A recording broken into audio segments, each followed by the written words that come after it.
Bonjour, ici Stevie Ray et bienvenue à cette présentation de Bâton Rouge Live en direct d'un service essentiel, soit Rive-Nord Extermination, comme vous le savez déjà depuis quelques semaines. Et nous sommes disponibles sur Facebook, sur Quai Marina et Quai Marina Flashback. Encore une émission au sujet multiple aujourd'hui avec mon deuxième invité. Nous parlerons des nouvelles mesures et de l'avenir du monde du recyclage. Nous recevrons le directeur du comptoir Centraide de Terrebonne, le sympathique Jonathan Côté. Puis entre deux conversations, nous irons rejoindre un spécialiste, un journaliste sportif bien connu, soit Serge Touchette, pour la capsule « La vie continue ». Mais ma première invitée, c'est une entrepreneure qui sort des sentiers battus dans son domaine. Elle a bien à cœur l'image des gens, en particulier les femmes. C'est une excellente photographe styliste qui est perfectionniste dans son travail. Je vous présente la souriante Lynn Vigent. Bonjour Lynn. Bonjour. Ça va bien? Ça va bien, toi? Je sens qu'on va avoir du plaisir. Comment ça va? Ça va très bien. Je vais dire aux gens que c'est ton anniversaire, puis oui. C'est particulier que tu sois ici aujourd'hui, donc de la part de toute l'équipe, bonne fête. Merci, c'est gentil. Comment ça va? Je veux dire, avec la crise du corona, c'est pas facile pour toi non plus. Je veux dire, tu es un entrepreneur qui a été touché par ça, veux pas. Oui, en effet, parce que j'ai contact avec les gens. C'est ça. Contact, prendre des photos, on peut garder nos distances, mais quand tu maquilles, tu coiffes, tu habilles, tu fournis des accessoires, c'est à mon domicile. Donc, en plus, ça pose problème, mais on va... As-tu trouvé des solutions déjà? Oui, parce que c'est sûr que le hamster doit tourner. Oui! Oui, c'est comme, oui. disons, le plus gros problème que tu vas faire face. Quand je dois être très très près des gens, naturellement le masque, la visière, essayer... Non, mais je parle d'équipement. Ben, d'équipement, c'est sûr et certain que là, il va falloir au niveau de stériliser... moi, je vais le dire. Désinfecter les instruments qui vont toucher la personne, que ce soit sécuritaire autant pour moi que pour l'autre. Fait que c'est de trouver des solutions. Penses-tu arriver à un retour à la normale avec tout ça? Oui, presque. Il n'y a pas rien là-dedans qui te semble impossible? As-tu des doutes sur un aspect, disons, parce que ton travail, on va le constater, il y a plusieurs aspects. Les vêtements, j'avais une très très grosse collection. J'ai dû rétrécir pour pas qu'à un moment donné, les gens touchent trop à je pourrais pas les laisser aller toucher les choses comme les gens faisaient. Des fois, je disais aux clientes, va faire le tour, essaye ça. Non, là, il va falloir se limiter parce qu'à chaque fois qu'ils vont toucher quelque chose, ben, il va falloir que je pense qu'il faut que je désinfecte. Oui, c'est ça. J'aimerais que nous faisions cette interview-là en 3 parties. On va commencer par ton travail. Je pense que tu as été d'une... Comment je pourrais dire, d'une phrase cette semaine qui m'a marqué, et je te cite, tu as dit « Le photographe utilise la fin alors que toi, tu crées ta photo, tu fais de la création de A à Z. » C'est en plein ça. C'est ce qu'il faut comprendre. Qu'est-ce qui fait que je fais quelque chose finalement de différent? C'est qu'un photographe, lui, va prendre en photo le résultat. Moi, je le crée du début jusqu'à la fin.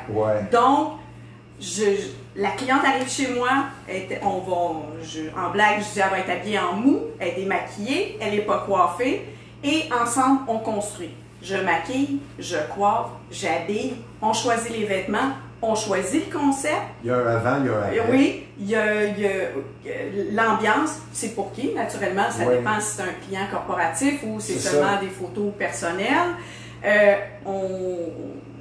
Dans le fond, c'est comme si je dessinais. Puis je me rends je prends la photo et je fais la retouche et je fais le graphisme. Donc, la palette est large. C'est ça qui fait que... Et ta base, c'est le dessin. Oui. Puis tu me dis que ta spécialité, c'est le makeover. Oui. Qu'est-ce que le makeover? Makeover, c'est une transformation. Pour les gars comme moi qui connaissent pas ça. C'est une transformation. Une transformation totale. Moi, quand la cliente arrive, je ne l'ai jamais vue. Elle a l'air de quoi avant? Elle s'habille comment? Moi, mon but, c'est de lui créer un look tapis rouge. L'amener à son meilleur, finalement. C'est juste ça. Ben toi, disons que c'est de présenter la femme, spécialement la femme, parce que tu fais aussi des hommes. Mais c'est surtout les femmes sur leur meilleur jour. Tu leur rehausses leur confiance. Tu as vraiment une influence positive à long terme, je crois, de ce que nous avons discuté, disons, sur la vie des gens. C'est sûr, parce que quand on fait une transformation, ben de la façon que la personne se perçoit, là, c'est tout à fait différent. Les gens sont les clients sont très surprises, ils ne croyaient pas paraître aussi bien que ça parce que je te dirais, la plupart des femmes, ils se tapent sur la tête, ils s'aiment pas beaucoup. Ben c'est ça, parce que c'est ce que j'allais dire. Je veux dire, le choix de son image, ça ne veut pas dire être égoïste. Non, pas du tout. pas du tout. Tu m'as mentionné ça cette semaine, Non, j'ai trouvé ça bon. c'est pas égoïste du tout de s'apprécier. C'est pas de la vanité ou de l'orgueil mal placé, là, si on veut. C'est de s'accepter, de s'apprécier. Disons que dans les valeurs des gens, peut-être au Québec, c'est un petit peu comme ça, je ne veux pas envoyer de flèche à personne, c'est que de penser à soi, par contre, on dirait que c'est mal vu parfois. Oui. Puis pourtant, c'est une erreur. Oui, c'est une erreur parce qu'on peut pas, si on s'occupe pas de nous, ben on peut pas offrir aux autres si on s'occupe pas bien de nous. Hein. Tu es aussi psychologue, veux pas, parce que tu as des... Dans la deuxième partie de notre entrevue, on va parler des mannequins que tu côtoies.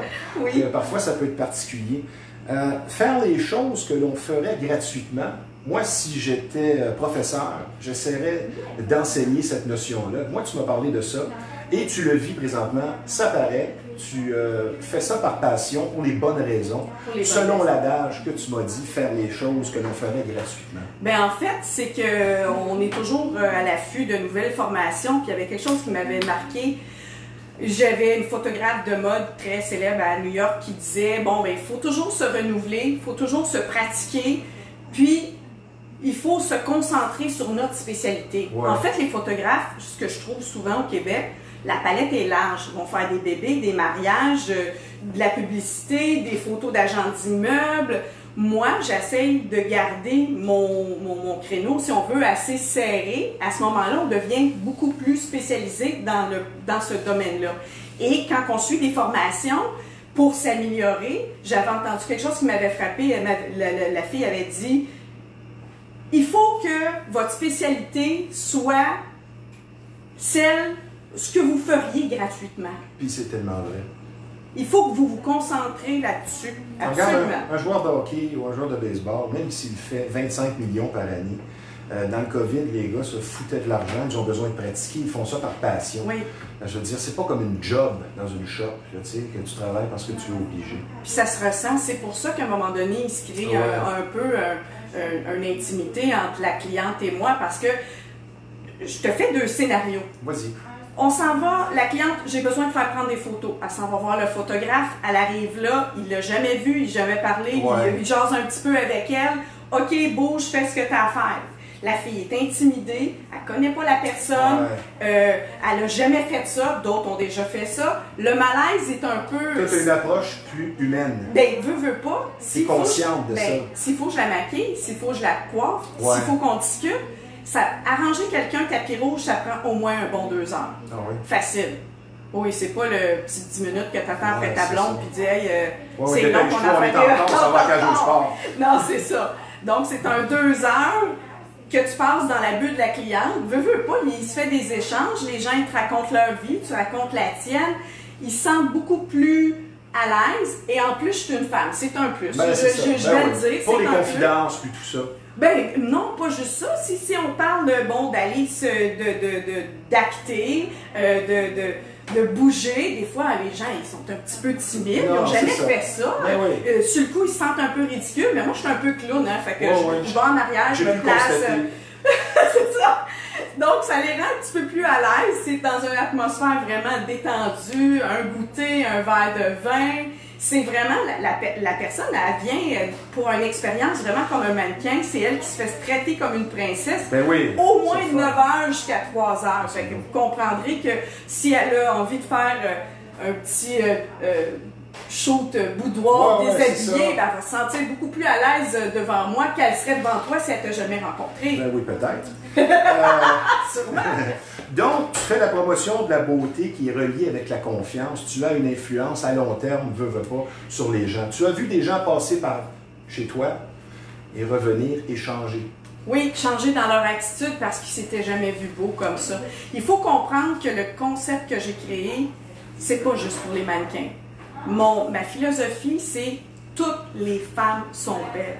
Ta mère, ta soeur, ta cousine, peu importe son âge, qu'elle ait 70 ans, qu'elle ait 65 ans, 40 ans, qu'elle ait 22, qu'elle soit ronde, grande, maigre, mince, noire, pâle. Puis c'est ce qu'on allait parler, justement, le troisième sujet de la femme en 2020. Espérons que ce n'est pas juste les femmes de 20 ans qui sont belles, mais ça c'est selon l'œil de l'homme et les clichés. Mais tu serais surpris. L'adolescente ou celle dans la vingtaine, c'est souvent celle qui est le moins à l'aise. Ouais. Puis elle a tout vraiment physiquement si on parle de jeunesse de corps pour s'apprécier. Mais il faut dire aussi que parfois, ça c'est peut-être un cliché, mais je pense que c'est vrai, on prend confiance en soi en vieillissant, de par nos expériences. Ça se gagne, ça se gagne. Puis quand tu vois les photos, puis tu t'apprécies, c'est pas d'un autre œil. Qu'est-ce qui est le plus gratifiant dans ton métier? Je pense que c'est ça. C'est ça qui en grande partie, c'est quand ils sortent de chez moi, là, souvent, là, j'exagère pas, là, j'en fais des centaines par année. Les gens sont emballés parce que quand tu prends contrôle de toutes ces étapes-là, veux pas, tu peux pas faire autrement que d'avoir une photo qui est réussie. Tu peux pas faire autrement. Elle peut pas faire autrement que pas s'aimer. On s'est occupé de tout, jusqu'aux ongles, jusqu'aux petits détails, comment qu'elle se place. C'est ça. Moi, je veux la montrer sur son meilleur jour. Là. Donc, aussi dans ton emploi, dans ton métier, un nombre incalculable d'heures, puisque toi, tu es producteur là-dedans, tu fais productrice, tu fais tout de A à Z. Moi, je travaille tout le temps. Oui, c'est ça. Oui. Puis même quand je ne veux pas travailler, c'est ça que je fais. Je te pose une question, on va faire comme une pub. C'est quoi la raison première pour aller te voir faire un portrait? Réponse thérapie, là. Mais c'est quoi la raison première que tu dirais aux gens? Ben, si on va... ne serait-ce que si on veut avoir un résultat qui est assuré, pas avoir de regrets. Souvent, il y en a que, bon, mettons, au niveau corporatif, ils sont pris avec des photos, ça fait 10 ans qu'ils ont pris ça, ils les ont jamais émis depuis le départ. Et aussi, je dirais, au niveau monétaire, si on a à engager une maquilleuse, un coiffeur, une styliste, quelqu'un qui va s'occuper du projet... Est-ce que tu répares les voitures? J'ai déjà... Non, pendant le portrait, tu sais? Non, mais écoute... Habillé en blanc aussi, là, aller réparer une voiture à moteur. C'est sûr et certain que quand tu regardes au niveau des coûts, ça existe ce que je fais, mais ça va être différentes personnes qui vont le faire.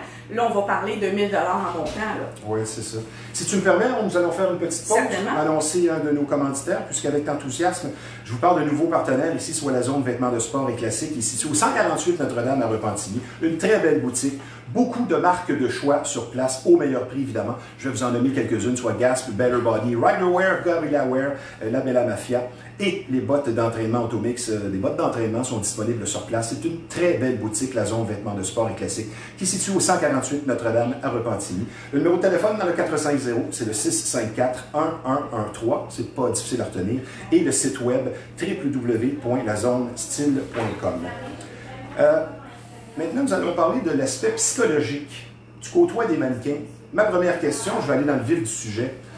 Selon les préjugés, les mannequins peut-être sont soit des têtes enflées ou quoi que ce soit. On va prendre des expressions typiques, mais c'est tout le contraire parfois.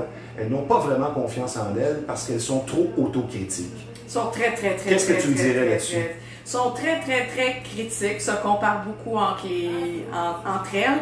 Et dans le fond, malgré le fait qu'elles ont de l'expérience, elles ont quand même une petite crainte, un peu comme la cliente régulière qui n'a jamais fait ça. Ouais. Puis, je trouve que ça fait un charme. Je vais comparer la cliente régulière qui dit « Ah, moi, j'ai jamais fait ça. Elle a déjà fait ça. Je suis super mal à l'aise. » Ça ne donnera pas un moins bon résultat. Ouais, c'est ça. Ça donnera pas... Moi, peu importe l'expérience que tu as ou celle qu'il y en a, on va tout arriver au même résultat à la fin. Ouais, c'est ça. C'est juste un manque de confiance, tout simplement. Ne pas se comparer. Non, pas se comparer. Parce que c'est une des phrases que tu m'as dit quand on préparait l'entrevue hors d'onde. C'est une phrase qui m'a marqué, ça. Puis c'est typique aux femmes. Oh, que oui. Mais c'est un défaut, finalement. Parce que la compétition devrait être avec soi-même et le miroir et non pas avec la voisine. Non, non pas avec la voisine, puis surtout que maintenant, dans l'industrie, c'est de plus en plus plus varié, parce que là, on a des femmes, on a des tailles plus, on a même, il y a des mannequins maintenant qui ont comment on appelle ça, du vitiligo, oui, oui, c'est un peu une maladie de peau. Il y a des noirs très noirs, il y a des femmes très minces.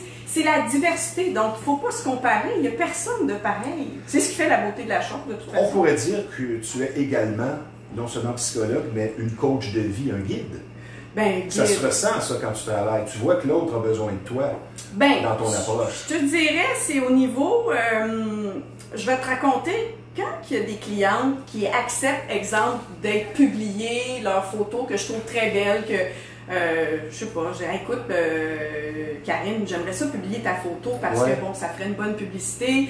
Bon, ils vont accepter tout ça. Puis quelquefois, j'ai un peu des clientes qui vont comme le lendemain back off, excuse mon expression, qui vont revenir en arrière. Se dégonfler. Oui, se dégonfler parce que soit un conjoint, soit un parent, soit un enfant va dire à ce moment-là, t'attires trop l'attention. J'aime pas que pour une femme, quelqu'un d'autre prenne la décision.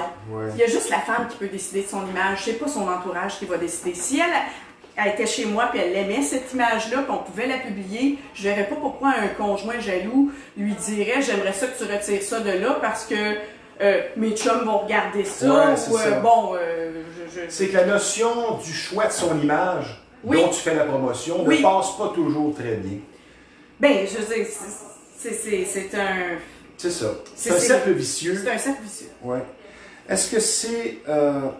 comment je pourrais dire? Est-ce que c'est difficile d'être mannequin selon toi ou ça dépend des caractères? Ça dépend des caractères. Oui, c'est ça. Ça dépend des caractères. Qu'est-ce qui fait une bonne mannequin? Okay. Je vais t'envoyer une idée. Parce qu'on peut connaître ça aussi dans les médias. À talent égal, si tu as l'étiquette difficile à travailler, pour toutes sortes de raisons, tu arrives en retard, tu n'es pas attentif aux consignes, tu as un problème de consommation. Si tu as l'étiquette difficile à travailler, comme je crois certaines mannequins, à talent égal, on va prendre peut-être parfois le moins talentueux. Qu'est-ce que tu me dirais à ce niveau-là? Ben, peut-être pas le moins talentueux, mais maintenant, là, plus obligé, mon 5 et 8 obligatoire, là. Plus obligé d'être extrêmement mince. Ça prend, faut être varié, mais c'est sûr et certain que la personne qui s'implique pas, elle vient là pour passer le temps, elle n'est pas intéressée, elle a comme un peu... pas fière de ce qu'elle est en train de faire, c'est sûr que je ne suis pas intéressée à travailler avec des gens comme ça. C'est bien normal, n'importe qui ne suit pas les consignes, qui n'a pas d'intérêt. Parce que moi, j'aime quand je travaille avec des gens, que les gens s'impliquent, qui me sortent des idées. Ah, oh, ça serait-tu plus beau avec tel soulier, telle affaire. Ah, ok, go. Ah, c'est vrai, t'as raison. Oui, non, moi, j'aime ça qu'on fasse un travail d'équipe, que ce soit plaisant. Mais c'est pas toujours le cas. Non, c'est arrivé peu de fois, mais on apprend à connaître un peu le milieu, ceux qui ont des plus ou moins bonnes réputations. Tu reçois des confidences, tu vois exactement ce que c'est que le monde des mannequins. Est-ce que c'est moins glamour dans la vie de tous les jours ou effectivement ça peut être un peu yéyé? C'est moins glamour qu'on pense. C'est moins glamour. Hey, c'est long. Juste même acteur ou figurant. C'est long, beaucoup d'heures d'attente. Non, c'est pas juste les belles soirées de gala qu'on entend. Non. As-tu connu des mannequins anorexiques? Non. Pourquoi? Oh, ça a juste... Il y en a moins qu'avant? Je sais pas si c'est détecté un petit peu plus tôt ou peut-être que justement c'est un peu plus varié. Ce qu'on regarde dans les médias, c'est pas tout des piquets là maintenant. Là. Non, c'est ça. Quoique j'ai rien contre les personnes extrêmement minces s'ils sont en bonne santé finalement. L'important c'est la santé, peu importe. Ça serait quoi ton conseil ultime à quelqu'un peut-être qui regarde ça? Pas nécessairement qui vient te voir pour se faire un Photoshop, parce que toi tu as dit le Photoshop, c'est pas juste les rides. Tu voulais dire un photoshoot, c'est ça? Une séance photo, oui. Excuse-moi. Le conseil ultime à celles, ou peut-être même à ceux qui voudraient être mannequins? La gentillesse, la courtoisie, la politesse. Facile à travailler. Mais déjà, si tu as la gentillesse, tu as la politesse, tu sais t'exprimer, les gens qui savent se présenter, c'est ça leur travail, se présenter. Fait que si t'es pas capable de contacter ou l'agent te contacte puis ça commence mal. Ça commence par même avec la plus belle des femmes. Et voilà. Moi je dis toujours qu'une femme qui n'a pas le sourire ne peut être belle. Je veux dire, tu vois des photos parfois, tu dis mon Dieu, elle est jolie, mais elle ne sourit pas. Elle a l'air carrément d'un robot. Moi, j'aime moins ça personnellement. Ben, c'est toute tendance un peu, hein, c'est fashion d'avoir un peu, on appelle ça la moue. Là, avec une certaine démarche. Oui, c'est ça, qui a l'air plus boudeuse, si on veut. Il nous reste quelques minutes, Lynn. Oui. On va aborder le dernier sujet qui a été abordé dans plusieurs émissions dernièrement, soit la femme en 2020. Est-ce que tu trouves que ça évolue dans le bon sens? Est-ce que ça a changé, disons, depuis 20 ans? J'aurais tendance à dire pas tant que ça. The song remains the same. Ça reste la même chose. Dans le milieu du mannequin, mettons? Non, ça reste un peu la même chose. Je trouve que les femmes ont pas, je l'ai dit en début d'émission, les femmes se tapent sa tête, ils s'aiment pas. Ils s'aiment pas, puis moi je suis comme une paire de lunettes, une paire de yeux qui dit « Hey! » Ah là, elle a dit « Ah, mes cuisses, ah, moi je suis tellement... » Oui, mais t'as-tu vu tes épaules, t'as-tu vu tes yeux, t'as-tu vu ton sourire? Oui, c'est ça, trouver le défaut. Oui, ta personnalité, mon Dieu, ils n'arrêtent pas de se montrer les défauts. La femme, il y a 20 ans, elle faisait ça encore, puis je trouve qu'elle fait trop. Elle fait trop. Oh, moi, je suis pas correcte. Puis je trouve que ça se transmet aux jeunes femmes. Oui, de génération en génération. Là, on se demande pourquoi on se demande pourquoi les adolescentes sont super complexées, mais souvent, ça vient des parents qui sont eux-mêmes complexés, je trouve. La photo, c'est un monde d'hommes encore? Moins. Moins? Oui. Mais pas tant que ça. Pas tant que ça. Les femmes d'aujourd'hui ont-elles tendance, spécialement au Québec, à vouloir, c'est le retour du balancier d'un extrême à l'autre, ont-elles tendance à vouloir dominer l'homme avec une attitude masculine? Un peu, mais encore là, pas tant que ça, je te dirais. C'est juste un front? C'est un front. On voit, je le vois dans mon domaine avec la cliente régulière que le conjoint ou la famille ont beaucoup d'emprise. Je dirais, je pourrais dire d'influence positive, mais quelquefois d'emprise. OK. Ce que l'on voit sur Facebook spécialement, de la promotion de soi par les jeunes femmes qui, je crois, se tirent dans le pied. Oui. Je n'irai pas avec des expressions qu'on a échangées cette semaine, qui ont rapport à certains attributs physiques qui sont mis à l'avant-scène, mais qui finalement se retournent contre elles. Qu'est-ce que tu me dirais à ce niveau-là? Il faut comprendre aussi que Facebook, Instagram, tout ça, c'est, on va dire, relativement nouveau. Il n'y a pas de code ou de façon de faire, donc on voit des excès dans tous les sens. Et c'est sûr que, bon, ça commence jeune. Si on voit ton adolescente aller se photographier décolleté jusque-là, quand tu as plein de monde sur... il y a des choses qui se font pas. Puis il faut faire attention. Les employeurs, aujourd'hui, ils regardent tout le Facebook puis l'Instagram. Fait que c'est sûr que si tu cherches quelque chose moindrement ou... c'est encore la guerre des sexes, selon toi? Pas la guerre, mais... La compétition? Pas la compétition. J'utiliserais pas ces mots-là, mais c'est sûr que il y a de la dérape. À quand l'équilibre? Ça va revenir. Je me disais un jour, mon Dieu, en plus de faire qu'est-ce que je fais, je devrais être consultante pour l'image. Ben en fait, je le suis déjà à partir de mon domaine. Tu es styliste, mais me spécialiser vraiment tout ce qui est médias sociaux, dans le fond. Il y a une étiquette, c'est ça. Il y a une étiquette. En terminant, ma dernière question, c'est un point qui m'a vraiment marqué lors de notre pré-entrevue. Déjà à 10 ans, tu dessinais tellement bien que les professeurs étaient fascinés de ton talent. Ben, je te dirais plus jeune que ça encore. Dès que j'ai pu tenir un crayon, moi, je dessinais que des femmes. À 6 mois? Ben, je sais pas, je connais pas trop les bébés, là, tout ça, quand est-ce que ça peut tenir un crayon, mais ça a l'air que je dessinais tout le temps des femmes. C'est vraiment ma passion. J'ai toujours été fascinée par ça dès mon jeune âge. Et quand on dit aux enfants, encouragez ce que vous faites, continuez à faire ce que vous faites. Ben, au nom de l'équipe, on a une tradition ici, souvent on donne un petit cadeau aux gens qui ont fait la présence, mais là, c'est doublement mérité puisque c'est ton anniversaire. Comment tu prends ça de franchir le cap des 40 ans? Ben oui. T'es bien fin. OK. Tiens, j'ai ça pour toi.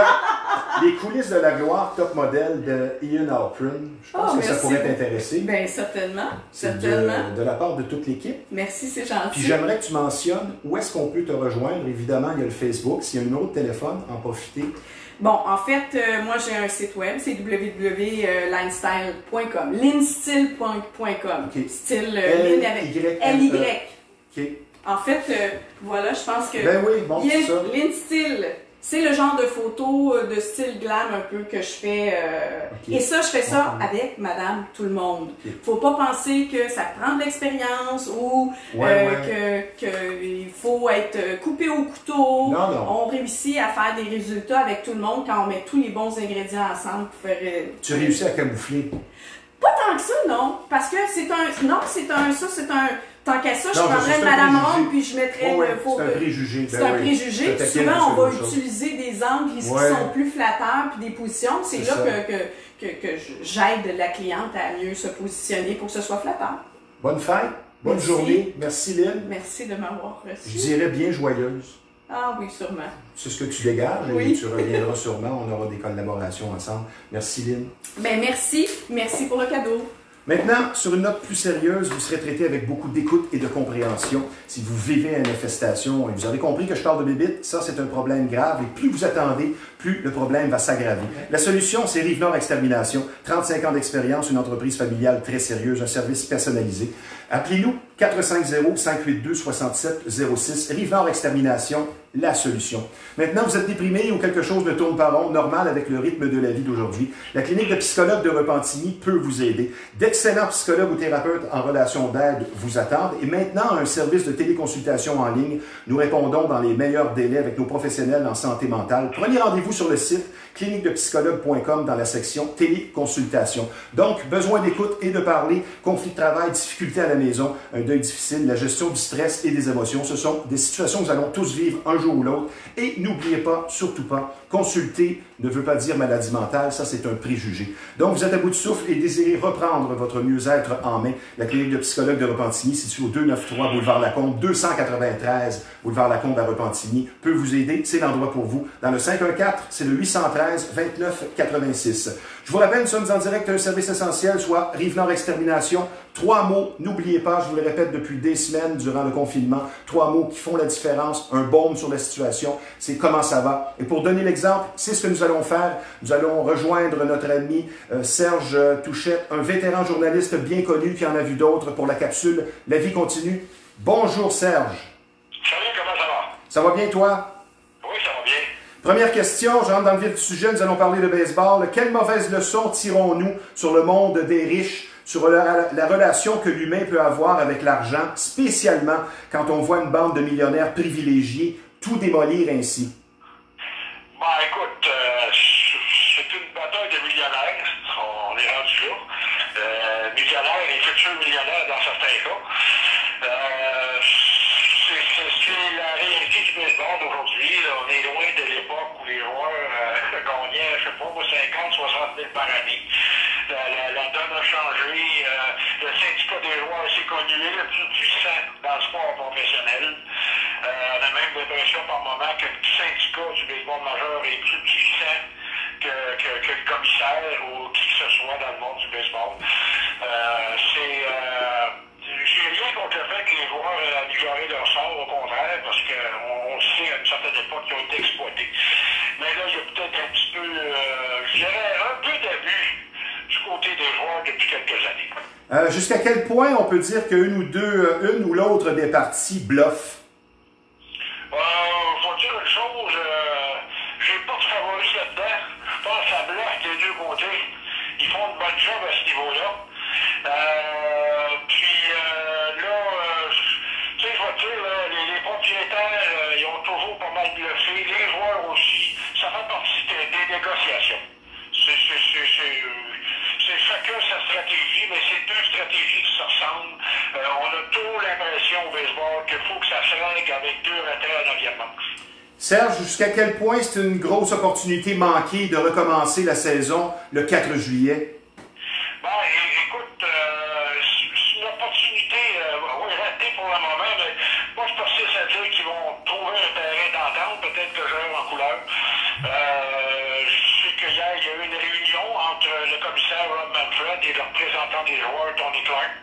Ils se sont rencontrés en Arizona. Et tous les deux, en face-à-face, qui a duré 4 heures.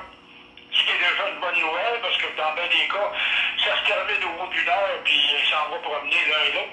Mais là, ça a duré 4 heures. Je pense pas que ça va se régler demain matin, mais je pense sincèrement qu'on a peut-être établi les grandes lignes d'une entente potentielle. Je dis bien potentielle parce que des fois, ça prend pas grand-chose pour tout jeter par terre. Mais je pense que les deux parties, l'intervention du commissaire, ça, je suis content de le souligner parce que j'ai trouvé jusqu'ici que le commissaire ne portait pas ses culottes. Ben, c'était ma prochaine question, justement. Ouais, ben là, je pense que pour une fois, il est remis à matin. Bon, jusqu'à quel point les prochaines négociations, soit en 2022, seront affectées et quel côté perdra le plus de pouvoir suite à ce qui s'est transformé en conflit plutôt qu'en regroupement? Bon, c'est sûr, c'est parce que l'entente favorise les joueurs habituellement. Les joueurs ont gain de cause, la règle générale. Mais je reconnais que depuis, oh mon Dieu, je dirais depuis 2-3 ans, les propriétaires sont beaucoup moins chauds à l'idée d'investir dans le marché des joueurs autonomes.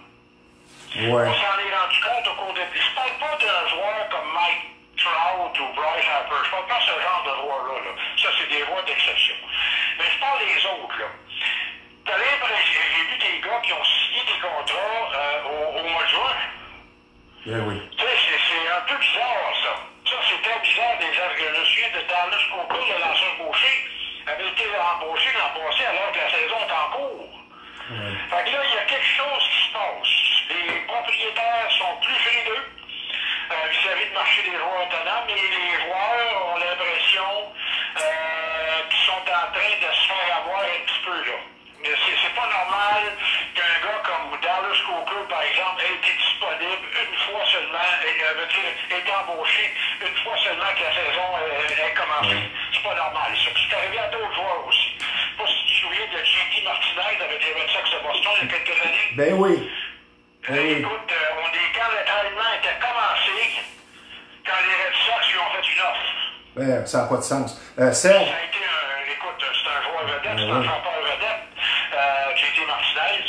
Et puis, il y a bien des gens qui ont commencé à se poser des questions à ce moment-là, en disant comment ça se fait qu'un gars de ce calibre-là ait dû patienter jusqu'à, je sais pas, je pense qu'on était rendu au mois de mars avant de signer un contrat. Ça, c'est une situation anormale. Serge, quelques questions en terminant. L'époque des salaires faramineux, des salaires de plus en plus fous, bientôt révolue dans le sport professionnel, donc? Ouais, les salaires, écoute, faut jamais oublier une chose là-dedans. Quand les joueurs font de l'argent, les propriétaires en font également beaucoup. Ouais, c'est ça. C'est la réalité. Je veux dire, les joueurs, on ne met pas un fusil sur la tête aux propriétaires. Tu sais, quand Mike Trout est devenu joueur autonome, il y en a qui étaient prêts à le donner encore plus que... il y en a qui auraient été prêts à lui donner 40 millions par année. Ça, c'est ça. Ouais, c'est un peu la même chose. Tu sais, je veux dire, il y a des... Tu regardes, je ne dis pas tous les joueurs, évidemment, mais dès qu'il y a une grosse vedette sur le marché, les propriétaires deviennent un peu fous. Deux petites questions de hockey, mon cher Serge. D'accord avec la LNH et son nouveau calendrier à venir et bientôt donnant une chance au CH de se tailler une place en série? Bon, écoute, ils n'ont pas tellement le choix. Situation un petit peu anormale. De voir le Canadien en série, regarde, c'est un gâteau du ciel. Ça a pris un virus pour les mettre en série. C'est une première dans l'histoire du hockey. C'est un peu... bon, tu sais, franchement, je suis content pour le Canadien. Mais je trouve qu'ils n'ont pas d'affaires là. Bon, au moins c'est franc. Question suivante. Depuis le départ des Expos, des Nordiques et des récents insuccès des Alouettes, le Canadien semble jouir de monopole presque complet au Québec. Est-ce que ça lui nuit? Ben, je pense que ça lui nuit dans le sens que quand tu n'as pas de compétition, c'est pas bon. Puis, je suis pas le premier à le dire, c'est vrai dans tous les sports. Quand tu as un manque de compétition dans ta propre ville ou dans ta propre province, ben, j'ai l'impression que des fois, ça te permet de t'endormir un peu trop longtemps sur ton sofa. Ben, c'est ce que je pense, moi aussi. Serge, merci de cette présence à l'émission. Je te souhaite une bonne journée, toujours aussi intéressant. Salut! Merci, Serge. Bye. Maintenant, vous êtes amateur de chasse et de pêche, l'endroit pour vous, c'est Performance Chasse et Pêche, un endroit qui porte bien son nom, une entreprise très sérieuse, qui a 23 ans d'expérience, un très beau magasin, une bonne réputation, c'est tout simplement le numéro 1 de la Rive-Nord quand on parle de conseils et de batterie. Allez voir François, propriétaire au 303 Notre-Dame à Repentigny. Le numéro de téléphone dans le 450, c'est le 582-9302. Performance Chasse et Pêche, là où la passion se vit à chaque saison. Maintenant, je vais vous parler de fiabilité et d'expertise, parce que vous le savez, trouver de la bonne location de main-d'œuvre de construction, c'est très rare, très difficile à trouver. Et les habitations Douglas Leblanc, c'est ce qu'on vous offre, garantie. Que ce soit un jour, une semaine, un mois ou à l'année, Douglas Leblanc, c'est votre homme. Pour du commercial ou autre, dans le 514, c'est le 996-0532. Bâton rouge, fait référence au Bâton Rouge de Lachenay, le fameux restaurant, qui devrait rouvrir, disons que nous devrions retourner à Bâton Rouge pour nos émissions la semaine prochaine. On a bien hâte. Et n'oubliez pas qu'il n'y a pas que la viande rouge au Bâton Rouge de Lachenay. Beaucoup de rouge, oui, effectivement, et ça en fait rire certains. Mais il n'y a pas que la viande rouge. Le menu est complet. C'est situé au 1400 rue Yves Blais à Terrebonne. Et les réservations dans le 450, c'est le 581-1888. Maintenant, un autre domaine qui aurait été affecté par cette crise historique que représente le corona et l'industrie du recyclage. Pour en discuter, je vous présente maintenant notre invité, un jeune homme polyvalent et apprécié, le directeur du comptoir Centraide de Terrebonne, Jonathan Côté. Bonjour, Jonathan. Bonjour aussi. Ça va bien? Oui, vous. C'est pas... Ben oui, mais tu peux me tutoyer. Ça fait assez longtemps qu'on se connaît, on est professionnels quand même. Quelles sont les nouvelles règles qui ont de l'allure, puis celles qui en ont pas? Je veux dire, nous, en tant qu'organisme, on a reçu une liste de normes à respecter un peu. C'est comme dans les grands magasins, là. Je veux dire, les flèches à terre, il faut se laver les mains en arrivant, il faut se tenir à 2 mètres des personnes. C'est rien de grandiose. Souvent, les organismes, c'est un idiot, mais le document qu'ils nous ont donné, ça va jusqu'à dire que chaque don qui est touché, qui n'avait pas été passé dans la quarantaine, il faudrait que la personne se lave les mains après chaque fois qu'il touche. Je trouve que c'est un peu beaucoup. Je finirai plus que mes employés vont se laver les mains. D'après moi, ils n'auront plus de mains à la fin de leur journée. C'est ça. On a tous la peau sèche par les temps qui courent. Oui, mais comme sinon, les mesures sont assez standards. C'est sûr que comme on ne sait pas trop encore qu'est-ce que la COVID donne, c'est difficile à juger. On suit ce qui se dit au jour le jour. Tu sais, par rapport aux préjugés de ces endroits-là, les gens, c'est du vieux stock, il n'y a rien d'intéressant, c'est pas propre. Est-ce que ça va venir renforcer ce préjugé, encore plus de peur chez les clients, selon toi? Je dirais que j'ai eu cette idée-là au début, que j'ai peur que les gens ne reviennent pas en se disant c'est du stock usagé, c'est moins utile, ça peut être plus contaminé. Mais au début, on a eu une baisse d'achalandage, mais le niveau d'achalandage revient relativement normal. Mais ça a pris une semaine à peu près ou deux. Beaucoup d'accumulation de toutes sortes de choses pendant la crise. Tu as beau dire aux gens ne venez pas, portez vos choses, mais je veux dire, ça devait être un problème, ça? Pendant la crise, oui, on a eu le problème que les gens venaient porter des dons, même si on était fermés. J'ai moi-même ramassé les dons, mais la ville de Terrebonne nous a aidés gentiment. Ils ont mis des barrières. Fait que les gens, ça les a un peu bloqués, ça les a freinés. Il y en a quand même qui ont réussi à trouver le moyen de passer. C'est toujours. C'était moins pire. Quand on a rouvert, par exemple, les gens étaient bien contents de venir nous porter leurs dons. Il a fait des gros ménages. On a rempli un container de 40 pieds en 2 jours. Ben non seulement c'est bon pour ça, mais psychologiquement, il y a plusieurs personnes, j'en fais partie, j'aime ça aller faire un tour dans ces endroits-là. Ça fait du bien. Ça fait du bien. Ça dénicher des trésors. Je vois souvent les gens, ce qu'ils aiment, ils vont aider des gens en achetant ici. C'est Centraide. Centraide, c'est un organisme assez fiable. Ça fait l'argent redistribué à des organismes qui en ont besoin. Les gens viennent aussi communiquer sur un moyen social. C'est sûr que là, c'est plus difficile. On va demander de se limiter un peu pour pas rester trop longtemps. Il y a des gens qui attendent dehors pour le magasinage. Si on parlait maintenant du niveau de stress de tes employés ou des clients, qu'est-ce que tu as remarqué? Parce que la marche est haute. Revenir au travail avec les gants, la distanciation, le masque, le stress. C'est sûr qu'au début, ils étaient stressés. J'avais fait une rencontre avec chacun des employés dans chacun des départements pour leur expliquer comment ça allait fonctionner, qu'on avait des lignes à taille, des plexiglas à la caisse. On porte le masque et on ne peut pas respecter la distance de 2 mètres, donc à chaque fois qu'on va sur le plancher. Dans les départements, en ce moment, ils ne sont pas trop nombreux pour pouvoir respecter le 2 mètres. C'était stressant au début. On a fait 2 journées sans un client. Ça les a aidés à s'habituer à l'environnement. Puis aujourd'hui, je vous dirais qu'ils sont moins stressés qu'au début. Il y a toujours une petite peur. On parle de deuxième vague, c'est normal qu'il y ait une inquiétude. Les clients sont assez respectueux. Heureusement, il y avait encore des commerces d'ouverts avant nous. Puis ils se sont habitués aussi à faire la file, à attendre dehors. Donc, le retour au travail a été peut-être moins difficile qu'escompté. Moins difficile, mais quand même stressant. Oui, ben, je veux dire, tu gères l'endroit, je veux dire, avec différents caractères. Ça doit être encore peut-être plus difficile. Ben, c'est ça. Parce qu'il y a plusieurs femmes, je ne veux pas avoir de préjugés, mais ça fait un joli petit groupe. Oui, ça fait un joli petit groupe, puis on a mis au point au clair, puis on répète encore, les gens sont inquiets, ils sont plus stressés, ils sont donc définitivement plus irritables aussi. On essaie de contrôler pour pas qu'il y ait trop d'irritation, que les gens soient corrects entre eux.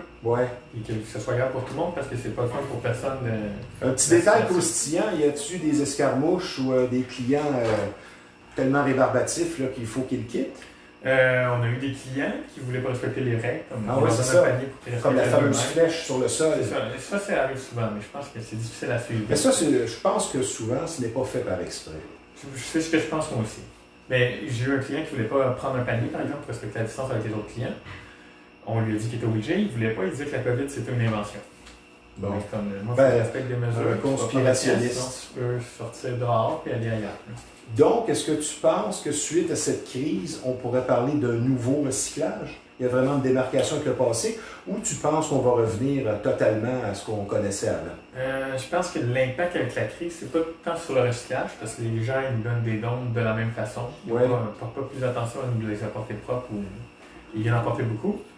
On apprécie, on en a beaucoup. Mais je pense que c'est la façon qu'on va fonctionner à l'intérieur du magasin qui est à revoir peut-être pour plusieurs magasins, entre autres. On pense à des solutions, là, on essaie de voir peut-être Internet, une façon simple de distanciation. On a pensé pendant la crise d'essayer de faire des affaires avec des rendez-vous aussi pour permettre à des gens quand même de venir magasiner. Ouais. Est-ce que, disons avant la crise, les mentalités changent? Avais-tu l'impression que le nombre de tes clients, ça augmentait, ça allait bien? Parce que le recyclage est de plus en plus à la mode, d'acheter usagé. Avais-tu l'impression que c'est sur une lancée? On était sur une montée, on n'arrêtait pas d'augmenter dans nos ventes. D'année en année, on avait une augmentation au moins 10%, ce qui est très bon. Ah, c'est bon ça. Là, c'est sûr qu'avec la crise, ça nous a ralenti. Mais on passait à peu près 300 clients par jour. Là, on était tombé à 80 au début. On est revenu, là, on est à 150 clients peut-être qui passent par jour. Est-ce qu'on peut trouver des ciseaux de barbier? Parce que j'ai la barbe, hein? Non, pour les cheveux. Est-ce qu'on peut... Non, on peut trouver toutes sortes d'affaires. T'as ta barbe des séries, puis t'as tes cheveux du Corona. Fait que c'est bien, mais ça te fait bien. Je trouve ça bien. T'es chanceux, t'as tous tes cheveux. Est-ce qu'on donne l'adresse immédiatement avant de parler des ouvertures des postes disponibles? C'est quoi l'adresse à Terrebonne? L'adresse pour aller au contrôle d'entrée d'étonnant, c'est le 421 rue l'Éveillé, à Terrebonne évidemment. Pas difficile à trouver. Non, pas difficile. C'est presque sur le coin de... C'est l'Éveillé? Saint-Louis. Saint-Louis, c'est ça. Y a-t-il des ouvertures pour certains postes d'employés? Parce que c'est sûr qu'il y a toujours une ouverture pour les bénévoles. C'est une belle activité gratifiante, mais pour un poste, mettons, rémunéré, ça serait? En ce moment, on a 2 postes rémunérés pour des étudiants. Okay. Ce qui veut dire qu'il faut qu'il y ait entre 15 et 30 ans, qui soient à l'école, qui étaient à l'école à la dernière session et qui vont être à l'école à la prochaine session. Je vais terminer. Je sais que tu es un grand amateur de hockey. Es-tu heureux du retour? Es-tu d'accord avec la formule? Je suis heureux qu'il y ait du hockey. Ça fait moins plus d'affaires à écouter à la télé un peu. La formule, je pense qu'on va essayer de trouver une solution. Ça ne peut pas être parfait. C'est pas parfait, mais... Est-ce que tu te mouilles avec une prédiction, disons, peut-être pas sur la Coupe Stanley, est-ce que le Canadien va traverser la première ronde ou va se faire traverser lui-même? Je pense que le Canadien a des chances de se surprendre pour se rendre au moins au rendre des séries. Tu vas me dire à cause de Carey Price? C'est ce que la plupart des gens disent. C'est notre seule chance finalement. Tout le monde est au repos aussi. On a beaucoup de jeunes qui avaient peut-être besoin de repos. Je te remercie, Jonathan. Toujours aussi gentil. Longue vie à ton endroit où tu travailles et au monde du recyclage. Merci. Merci. Vous aimez les vieux systèmes de son, vous ne savez pas où aller, vous allez être reçu avec beaucoup de courtoisie et de professionnalisme. Mais pour faire un retour dans le temps, vous allez entrer dans l'endroit et penser que vous êtes en 1989 ou 95. C'est le centre de liquidation audio usagé. On aime bien dire vintage, tout est propre sur place. C'est vraiment intéressant d'aller à cette belle boutique. Beaucoup d'équipements de qualité résidentielle. Vous ouvrez un bar, un restaurant, un commerce. C'est l'endroit pour vous. C'est surprenant ce que vous allez trouver. C'est situé au 358 Notre-Dame à Repentigny. Pas tellement difficile à trouver. C'est dans le complexe de la Marina. Et les réparations sont faites sur place. Je vous donne le numéro de téléphone dans le 450. C'est le 654-6849. N'oubliez pas les 3 mots qui ont tant d'importance. Comment ça va? Et vous aurez 2 réponses. Comment ça va? Et vous aurez la réponse, qui sont vos vrais amis? Parce que si personne ne vous a appelé depuis 3 mois alors qu'on ne fout rien, moi je pense que ça donne des réponses. Vous savez, semer un brin de joie et d'optimisme, c'est très important et parfois il ne suffit que de quelques mots. Maintenant, je vous parle du centre d'imprimerie Pixel. On surnomme l'incontournable et pour cause. C'est une imprimerie vraiment de premier choix. En face de la Marina également, situé au 351 Notre-Dame. Un service très professionnel. Dans le 450, c'est le 654-99-44. Pixel, l'incontournable.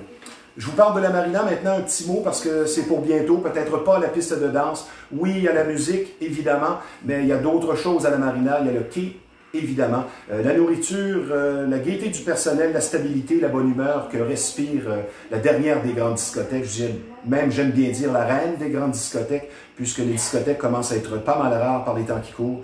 Ça ne sera qu'encore plus magique quand on va tous se retrouver. N'oubliez pas, le jeudi, les cours de danse tout à fait gratuits de country pop donnés par une professeure chevronnée, Nathalie Pelletier. Pour l'ambiance et se faire des amis, quand ça va recommencer, c'est vraiment l'endroit le jeudi dès 19 h.